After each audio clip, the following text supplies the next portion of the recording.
Good morning दोस्तों, मैं सुप्रिया आपका स्वागत करती हूँ आपके अपने चैनल लर्न शॉर्टकट में।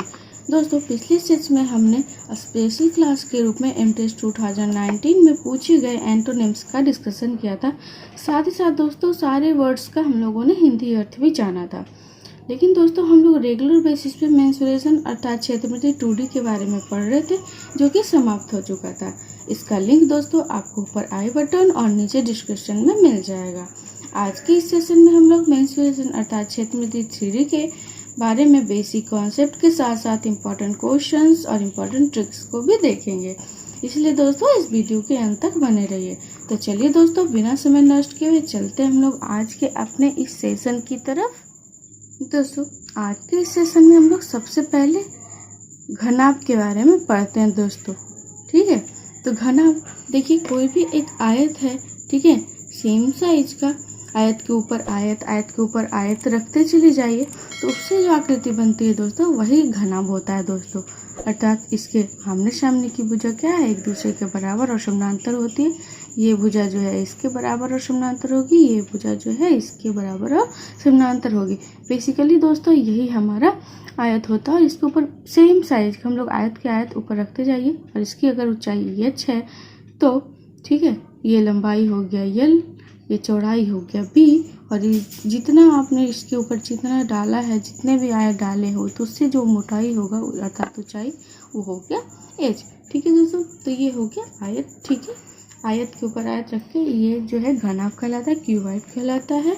ठीक है, तो इससे रिलेटेड हम लोग कुछ फार्मूलाज हैं, बेसिक फार्मूला है, उसको देख लेते हैं। ठीक है दोस्तों, देखिए सबसे पहले इसकी संपूर्ण पृष्ठ का क्षेत्रफल बराबर संपूर्ण पृष्ठ का क्षेत्रफल एरिया बराबर, ये बहुत इंपॉर्टेंट फार्मूला है दोस्तों, ये बहुत सारे क्वेश्चन में पूछता है। 2 × LB plus BH plus LH होता है संपूर्ण पृष्ठ का क्षेत्रफल। इसी तरह से यदि हमें इसका घनाभ के बारे में पूछे, विकर्ण के घनाभ का विकर्ण के बारे में पूछे, तो ये हमने आपको पहले भी एक बार बताया था, √L² plus B² plus H² होता है। ठीक है, अगर हमसे आयतन पूछे, आयतन क्या होता है दोस्तों, वॉल्यूम होता है, मतलब किसी भी आकृति के अंदर मैक्सिमम जितना एयर कंटेंट कर सकता है, जितना सामान रख सकता है, वही उसका आयतन कहलाता है दोस्तों। तो आयतन बराबर होता है L × V × H। ठीक है दोस्तों, अब ये तो आपने देखा संपूर्ण पृष्ठ का क्षेत्रफल बराबर 2 × LB plus BH plus LH।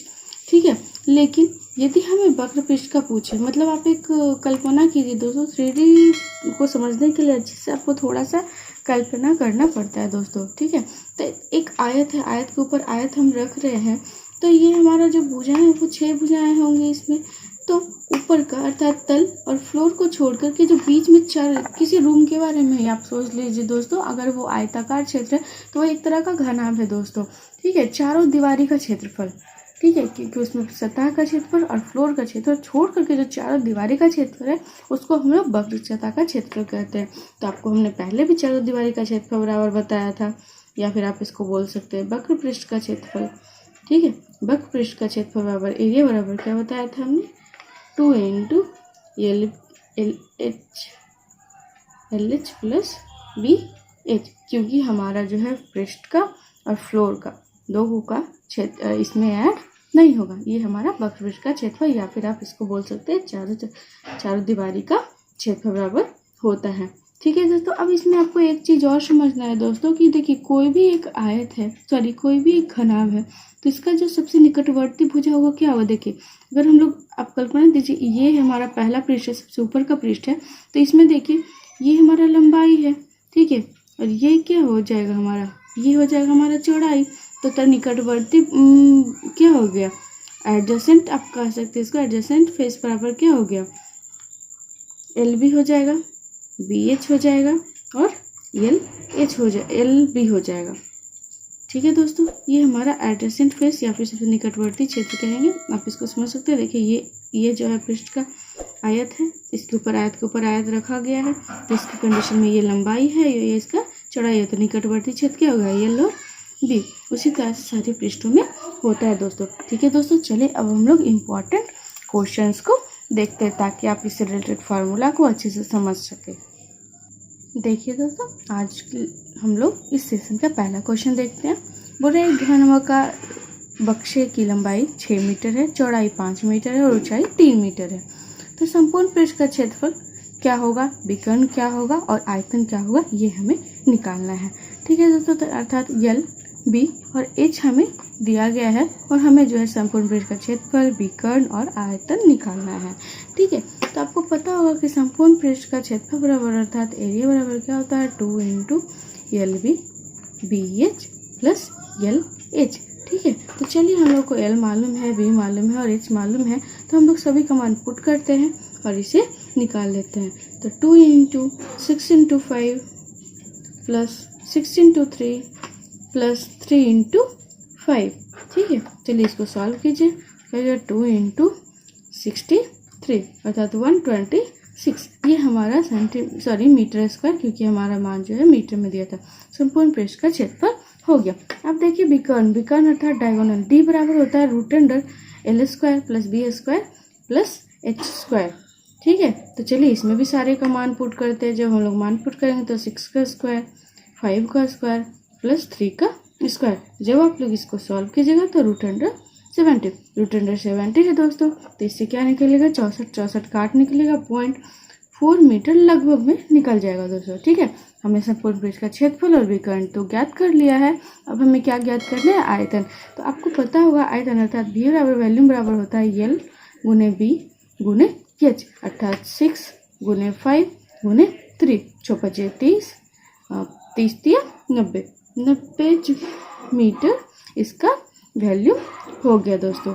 ठीक है दोस्तों, हम लोगों ने एक ही क्वेश्चन में क्षेत्रफल, विकर्ण और आयतन सारा कुछ निकालना सीख लिया है दोस्तों।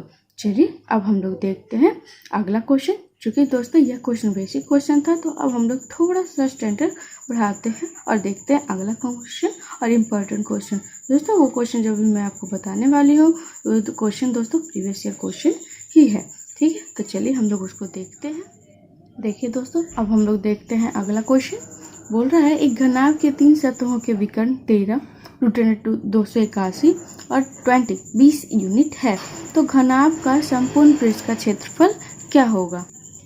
तो दोस्तों संपूर्ण पृष्ठ का क्षेत्रफल निकालने के लिए हमें बोल रहा है, तो संपूर्ण पृष्ठ का क्षेत्रफल निकालने के लिए दोस्तों हमें एल, बी और एच का मान मालूम होना चाहिए। अब देखिए, चूँकि हमें क्या दिया है, विकर्ण दिया है, तो ये जो विकर्ण होता है दोस्तों, बगल वाले किसी भी एक आयत में देख लीजिए दोस्तों। चूँकि ये जो घनाभ है दोस्तों, ये हमारे आयत से ही बनता है, तो किसी भी एक आयत में देख लीजिए आप कि यदि हमारा जो है ये विकर्ण दिया हुआ है, तो इसका जो भुजा क्या हो जाएगा, अगर ये है तो हम लोग, अगर ये एल है, ये बी है और ये अगर एच है, ठीक है, तो हम लोग क्या लिख सकते हैं इसको, L square plus B square बराबर एच स्क्वायर। आपको हमने आयत में बताया था कि यह जो है समकोण होता है, प्रत्येक इसका जो क्या शीर्ष होता है वो समकोण होता है, अर्थात हम लोग लिख सकते हैं एच स्क्वायर बराबर L square plus B square. तो इसके ऊपर रख के ही तो घनाभ बनाया गया है ना। ठीक है, तो चलिए हम लोग इसका मान निकाल लेते हैं। पहला विकर्ण जब 13 दिया गया है, पहला विकर्ण दोस्तों जब 13 दिया गया है, तो आपको हमने समकोण त्रिभुज में बताया था कि 13 है, तो आपको बताया था हमने कि कुछ ट्रिपलेट जो है आप याद रखिए, उसमें था 12, 5 और 13। तो जब विकर्ण 13 है तो इसकी भुजाएं क्या होगी, 12 और 5 ही होगी, क्योंकि ये क्या है, एक समकोण है। ठीक है, तो पहला तो निकल गया दोस्तों। अब देखिए हमें 12 और 5 दो भुजा तो मालूम हो गया और हमें तीसरा मालूम करना है दोस्तों। ठीक है, तो देखिए एक तो 12, 5 और 13 हो गया, और दूसरा देखिए एक भुजा इसका 12 है।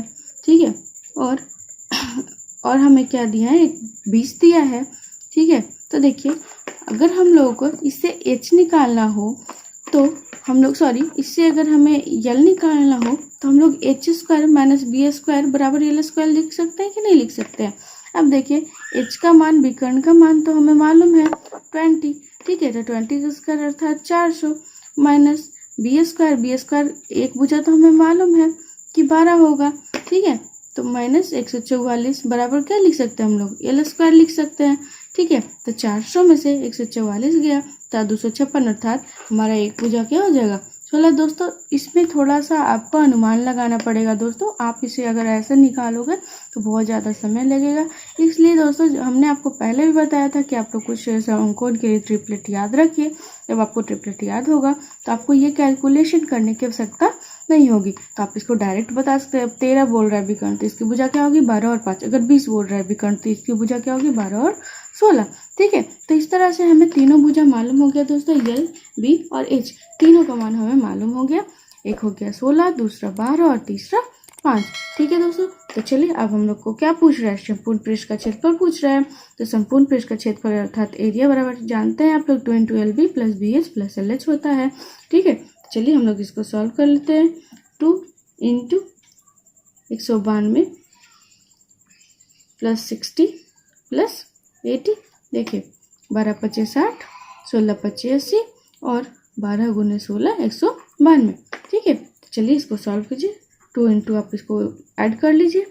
2 9 6 15, 15 8 23, 23 के 3 हाथ में 2 3, सॉरी ये 2 होगा 32। इसको आप सॉल्व कर लीजिए। 664 metre square, sorry unit square, unit दिया था ना तो यूनिट स्क्वायर। ठीक है दोस्तों, ये हमारा संपूर्ण पृष्ठ का क्षेत्रफल निकल गया। दोस्तों अगर आप इससे सारे भुजा आप विकर्ण दिया था, अगर आप अलग अलग भुजा निकालने के लिए फॉर्मूला का प्रयोग करते तो बहुत ही समय वेस्ट होता और बहुत सारे लोग कंफ्यूज होकर बस रह जाते, सॉल्व भी नहीं कर पाते।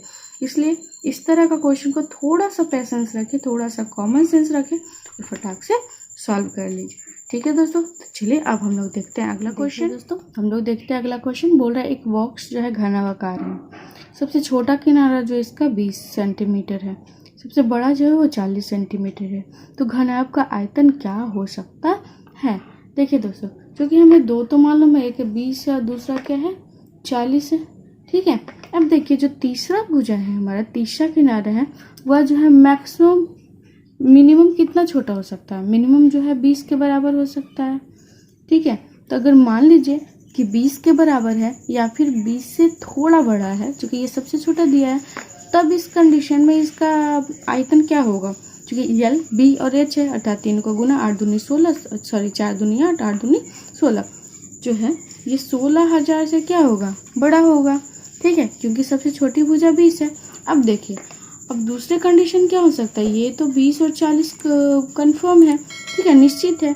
लेकिन अगला जो भुजा होगा या तो 20 से थोड़ा बड़ा होगा या फिर 40 के बराबर हो सकता है। मैक्सिमम जो कि क्या है 40 है, इससे छोटा हो सकता है लेकिन इससे बड़ा तो हो नहीं सकता। तो यदि मान लीजिए कि 20 40 40 है तो उस कंडीशन में इसका आयतन बराबर क्या हो जाएगा 4 × 16, 16 दूनी 32, 32,000 हो सकता है। मतलब मिनिमम जो है इसका 16,000 हो सकता है और मैक्सिमम जो है इसका आयतन क्या हो सकता है 32,000 हो सकता है। तो अब इस क्वेश्चन को सॉल्व करने के लिए दोस्तों हमें ऑप्शन देखना पड़ेगा। तो देखिए 42,000 तो होगा नहीं क्योंकि 32,000 मैक्सिमम हो सकता है, 36 भी नहीं होगा, 12,000 भी नहीं होगा क्योंकि मिनिमम कितना हो सकता है 16,000 होगा। अर्थात हमारा आंसर क्या हो जाएगा 18,000। ठीक है दोस्तों, इसे आप परफेक्ट सॉल्व नहीं, मतलब कंफर्म आप डायरेक्ट आंसर नहीं निकाल सकते, इसे आप ऑप्शन से ही बना सकते हैं दोस्तों। ठीक है दोस्तों, तो चलिए अब हम लोग देखते हैं अगला क्वेश्चन। देखिए दोस्तों, हम लोग आज के इस सेशन का अंतिम क्वेश्चन देखते हैं दोस्तों। एक लकड़ी के बक्से की लंबाई, चौड़ाई और ऊंचाई जो है 10 सेंटीमीटर, 9 सेंटीमीटर और 7 सेंटीमीटर दिया गया है। बंद बक्से की आंतरिक सतह का क्षेत्रफल जो 262 सेंटीमीटर स्क्वायर दिया गया है। तो लकड़ी की मोटाई हमसे पूछ रहा है। ठीक है दोस्तों, तो आप थोड़ा सा इसको कल्पना कीजिए। कल्पना है, अगर आप समझ पाते हो तो लंबाई यदि 10 है तो अगर दोनों तरफ से लंबाई, सॉरी जो लकड़ी का मोटाई है उसको घटा दे तब लंबाई क्या हो जाएगी 10 माइनस, अगर हम लोग मान लेते हैं, सबसे पहली बात आप मान लीजिए लेट जो इसका मोटाई है, मोटाई जो है वो टी है। ठीक है, तो उस कंडीशन में देखिए लंबाई क्या हो जाएगा, ये क्या हो जाएगा 10 - 2t, क्योंकि एक जो है वो ऊपर से घटेगा, दूसरा जो है नीचे से घटेगा। एक टी ऊपर से दूसरा नीचे से, अर्थात लंबाई क्या हो जाएगा 10 - 2t। उसी तरह से ये लंबाई हो गई दोस्तों, सॉरी लंबाई यल हो गई। अगर बी पूछे तब भी क्या हो जाएगा 9 में से 9 - 2t हो जाएगा। उसी तरह से यदि हमसे एच पूछे तो एच क्या हो जाएगा 7 - 2t हो जाएगा। तो लंबाई, चौड़ाई और ऊंचाई आपको मालूम हो गया दोस्तों। ऐसे क्वेश्चन को सॉल्व करने के लिए दोस्तों आप ऑप्शन का प्रयोग कीजिए। ठीक है, तो चलिए मान लेते हैं कि हम लोग जो है वो लकड़ी है उसकी मोटाई जो कितनी है, एक है किसी भी चीज़ में दोस्तों। यदि आपको ऑप्शन में 1 दिया गया है तो सबसे पहले आप 1 रख के सॉल्व कीजिए, क्योंकि इसके लिए कैलकुलेशन बहुत ही आसान होता है, बिना कलम लगाए भी आप कर सकते हैं। ठीक है, तो सबसे पहले हम लोग 1 को चेक करते हैं। ठीक है, तो अगर मान लीजिए इसकी मोटाई जो है क्या है 1 सेंटीमीटर है, तो क्या हो जाएगा 10 - 2 अर्थात 8 हो जाएगा यल हमारा। बी कितना हो जाएगा 9 - 2 अर्थात 7 हो जाएगा।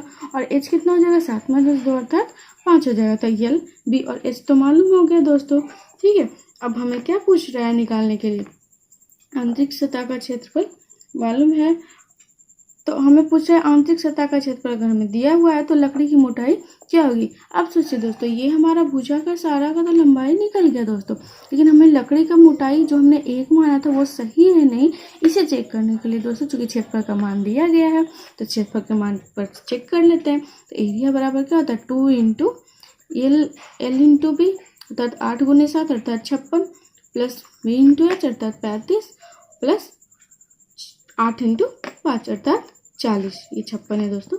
ठीक है, इसको सॉल्व कीजिए। जब आप इसको सॉल्व कीजिएगा तो आपका कितना आ जाएगा 262 सेंटीमीटर स्क्वायर। ठीक है, जो कि हमारा मान दिया गया था, अर्थात जो है हमारा आंतरिक सतह का क्षेत्रफल सही आ रहा है कब, जब हमने मोटाई को 1 माना है तब। ठीक है दोस्तों, इस तरह का क्वेश्चन दोस्तों मैं बार बार बोल रही हूँ, आप ऑप्शन से सॉल्व कीजिए, ये बहुत ही आसान होगा। जब आप इसको डिटेल में बनाएंगे तो आपको कम से कम 3 से 4 मिनट का समय लगेगा, लेकिन यदि आप इसे ऑप्शन से सॉल्व करके बनाते हो तो मैक्सिमम आपको 10 सेकेंड का समय लगेगा। आज की इस सेशन को दोस्तों हम लोग यहीं पे समाप्त करते हैं। कल फिर मिलेंगे नए नए टॉपिक्स और क्वेश्चंस और ट्रिक के साथ दोस्तों। इसी तरह के कॉन्सेप्ट और मेथड को जानने के लिए यदि अभी तक आपने हमारे चैनल को सब्सक्राइब नहीं किया है तो तुरंत सब्सक्राइब कीजिए, दोस्तों के साथ शेयर कीजिए, लाइक कीजिए और बेल आइकन को दबाना ना भूलिए, ताकि जब हम अपना अगला वीडियो डालें तो उसका नोटिफिकेशन सबसे पहले आपको मिले।